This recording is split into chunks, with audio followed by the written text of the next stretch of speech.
வாய்க்கு ஒரு சமையல், வயிற்றுக்கு ஒரு சமையல். ரகு ஆஃபீஸ்க்கு கிளம்பும் முன் சுஜாவிடம் ஒன்று சொல்ல மறந்துட்டேன். இன்னைக்கு வாசு வரமாட்டான். அவன் ஏதோ காசி போகிற குரூப்போட சமையலுக்கு போயாச்சு. அவனுக்கு வேண்டிய இன்னொரு ஆளோட ஃபோன் கொடுத்துருக்கான். நானும் வர சொல்லிட்டேன். 11 மணிக்கு வருவான். அப்பாவையே வழக்கம் போல பேச சொல்லிடு ஈற்றவாறே காரை கிளப்பினான்.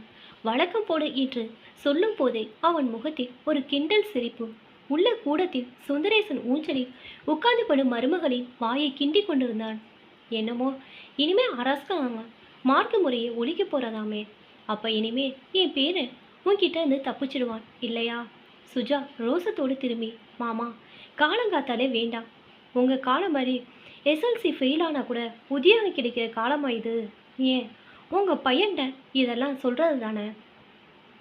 அங்கே ஓரத்தில் கோதுமையை புடைத்து கொண்டே இவர்களின் சண்டையை ரசித்து கொண்டிருந்த மாமியார் ஞானம், சுஜா யாரோ கேட்டை திறந்தாப்புல இருந்தது, போய் பாரேன் என்றார். வந்தவன் ஒல்லியாக இருந்தான், இளம் வயதுதான். ஏப்பா வாசுக்கு பதில் வந்தியா? எந்த ஊரு என சுந்தரேசன் வினவ. என் பெயர் சாமி. தொண்டாமுத்து தான் ஊர். மணியாயர்கிட்ட இருந்துட்டு இப்போ 2 வருஷமா நானே சமையல் ஒத்துண்டு பண்ணுறேன். பூனல் தேதி தெரியுமா? வர ஆவணி 10 என்று சுந்தரேசன் சொல்ல, சாமியும் தெரியுமாமா, அண்ணா சொன்னார் 2 நாள் பண்ணணும். முதல் நாள் நாந்தி, 2ஆம் நாள் உபநயனம் என்ற சுந்தரேசன் மருமகளை பார்த்து, ஏமா உன் ஆம்புடைய ஏதாவது மெனு சொன்னானா என்று மூக்கு கண்ணாடிக்கு மேலே அவளை பார்க்க, சுஜா ஒரு பேப்பரும் பேனாவும் எடுத்து கொண்டு வந்து அவரிடம் கொடுத்துவிட்டு அவரையே பார்த்து கொண்டு நின்றாள். ஏமாமா, இந்த உபச்சாரம், இந்த மெனு விஷயத்தில் என்னைக்காவது நாங்கள் சொல்லி ஏதாவது நடத்திருக்கா? எல்லாம் பாசாங்கு என்றவாறு கிசுகிசுவித்து விட்டு அகன்றாள். வாடாம்பி உட்கார் என்றதும் அவன் ஊஞ்சல் அருகில் வந்து தரையில் அமர்ந்து கொண்டான். முதல் நாள் காலையில் என்ன என்று அவனை பார்க்க, அவன் காலையில் காஃபி, அப்புறம் டிஃபன். 50 பேர் இருப்பாளா என்று கேட்க, பரவாயில்ல கெட்டிக்காரன், சரியா யோசிச்சுட்ட, சொந்தக்காரல் தான் இருப்பா. இட்லி மட்டும் போதும். மதிய சாப்பாடு ஒரு பொரியல், பச்சடி, மோர் குழம்பு, சிம்பிளாக ஒரு பாயாசம். அவர் எழுதி முடித்து விட்டு, இதெல்லாம் பெருசில்ல, உபநயனம் அன்னைக்கு தான் மெனு பிரமாதமாக இருக்கணும் என்றதும் ஞானமும் சுஜாவும் கழுகு என்று சிரித்து விட்டனர். சாமி திரும்பி பார்த்து விழித்தான். சுந்தரேசன் கோபமாக அவர்களை பார்த்து முறைத்து விட்டு சாமியை பார்த்து, காலையில் என்ன போடுறது என கேட்க, அவர் முடிக்கும் முன்பே சாமி உற்சாகமாக, ஒரு இட்லி சம்பிரதாயத்துக்கு போட்டுட்டு பூரி, வடை, பருப்பு உசிறி செய்வ, மசால் தோசையெல்லாம் போட்டுடலாமாமா. சுந்தரேசன் இதை ரசிக்கவில்லை என்று அப்படியே நிறுத்தினான். ஏண்டா அம்பி, வரவனா பூனலை பார்ப்பாளா இல்லை பாத்ரூமுக்கு ஓடுவாளா? உன் மெனு சகிக்கலை என்றார். சாமியின் முகத்தை பார்த்து பெண்மணிகள் இருவரும் புன்முறுவளித்தனர். சுந்தரேசன் தொடர்ந்தார். காலங்காத்தாலே வயிறு அப்போதான் இயல்புக்கு வர தொடங்கியிருக்கும். அப்போ பார்த்து மசால் தோசை போடுவாயா? பூரி வேற. மணி ஐயர் உனக்கு ஒன்றுமே சொல்லி தரலையா? சரி சரி, இப்போ நான் சொல்கிறேன் எழுதிக்கோ. சுந்தரேசன் முடிக்கவும், ஞானம் கீத உபதேச ஆரம்பம் என்று சுஜாவின் காதை கடித்து சிரித்தாள்.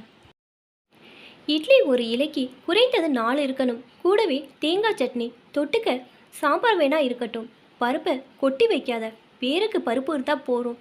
பின்ன ஒரு கரண்டி பொங்கல். இட்லியும் பொங்கலும் எப்படி பண்ணுவேன் என்று அடுத்த கேள்வி வீசினார் சுந்தரேசன். என்னம்மாம்மா இப்படி கேட்டுட்டே? 1க்கு 7 கலவையில் உளுந்தும் அரிசியை போட்டு ஆட்டி கடைசியில் கொஞ்சம் சோடா உப்பு போட்டு வச்சா இட்லி பூ மாதிரி வருமே.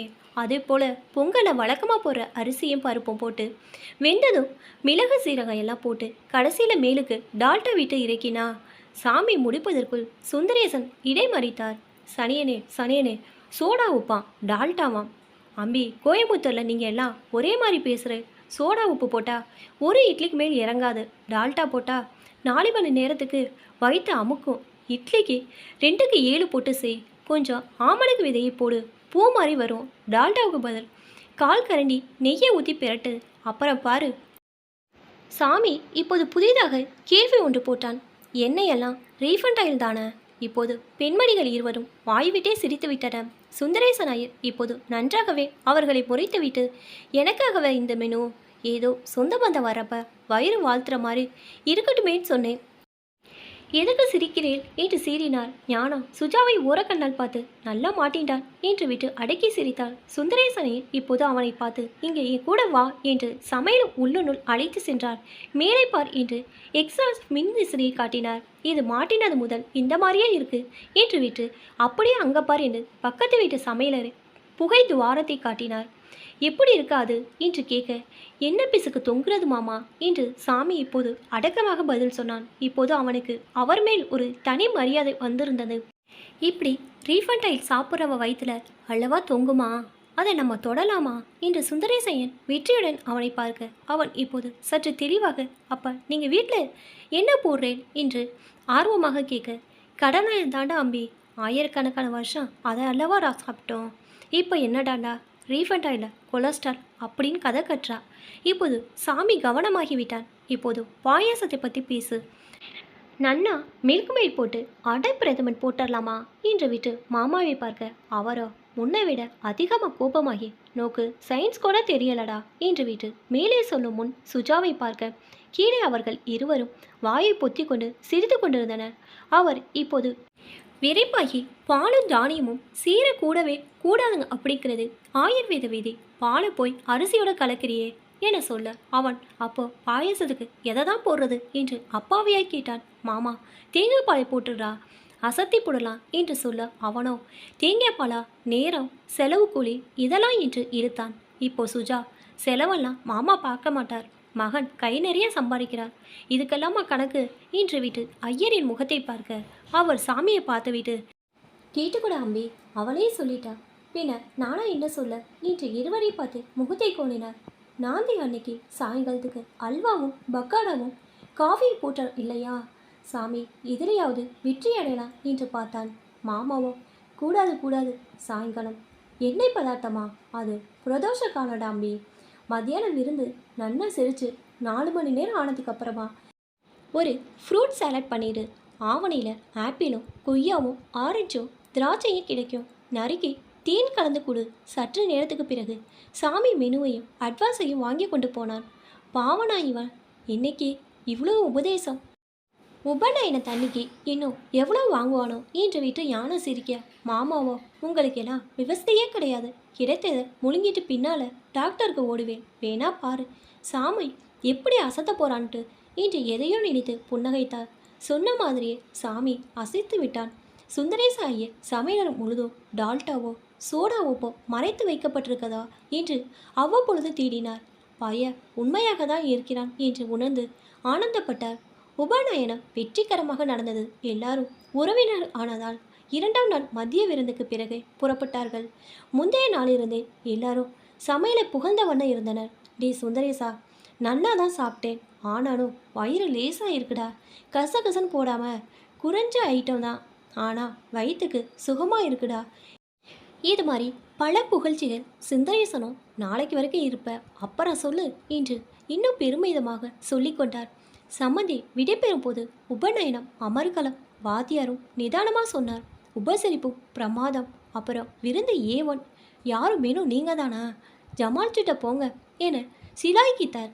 ஞானம் தம்பி, அதிமே அந்த ஃப்ரூட் சாலட் பாருங்க, இன்னும் வாயில் இருக்குது, சாயங்காலத்துக்கு அதை கொடுக்கணும்னு தோணித்து பாருங்க என்று பாராட்டினார். சுந்தரேசன் ஐயரோ, ஏதோ நம்ம 1-2 சொல்லுவோம், ஆனால் சமையற்கார் கையில் தான் எல்லாமும் இருக்கு, ஒரு விண்ணப்பம், நீங்கள் ஒரு வார்த்தை அவனையும் பாராட்டிட்டு போங்க என்று சொன்னார்.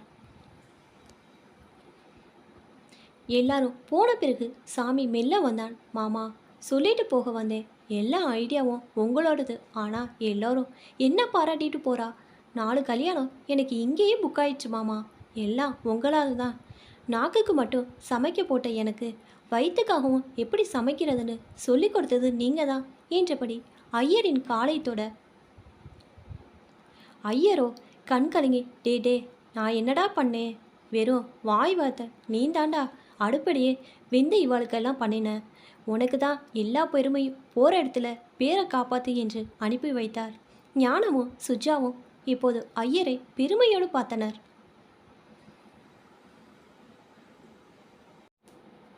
இப்போ தான் என்னோடய சேனல் ஃபஸ்ட் டைம் பார்க்குறீங்கன்னா சப்ஸ்கிரைப் பண்ணிக்கோங்க, பக்கத்தில் இருக்க பெல் ஐக்கனை ப்ரெஸ் பண்ணிக்கோங்க, இப்போ தான் நான் ஒவ்வொரு தடவை வீடியோ போடும்போது உங்களுக்கு நோட்டிஃபிகேஷனில் வரும். தேங்க்ஸ் ஃபார் வாட்சிங்.